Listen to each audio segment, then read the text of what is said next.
আজকের টিফিনে করে নেব ডিম টোস্ট। একদম বরের কাছ থেকে নিয়ে নিয়েছি টাটকা টাটকা পাউরুটি। শুভ সকাল বন্ধুরা, প্রতিদিনের মতো আজকেও আমি চলে এসেছি তোমাদের সামনে সুন্দর একটা ব্লগ নিয়ে। সোমা উৎপলের তরফ থেকে তোমাদেরকে এলো অনেক অনেক অনেক ভালোবাসা।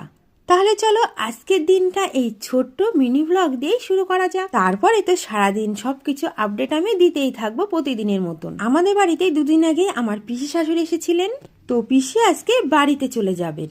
আর একটু পরে আসবেন আমাদের বাড়িতে আমার মামা শ্বশুর ও আমাদের এক দাদা।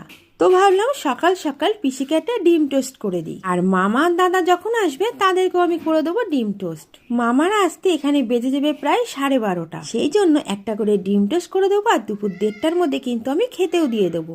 গল্প করতে করতে পিসির ডিম টোস্টটা কিন্তু হয়েই গেছে। চলো পিসিকে দিয়ে দিই। পিসি তো একদমই খেতে চাইছিল না, না খেয়ে চলে যাচ্ছিল।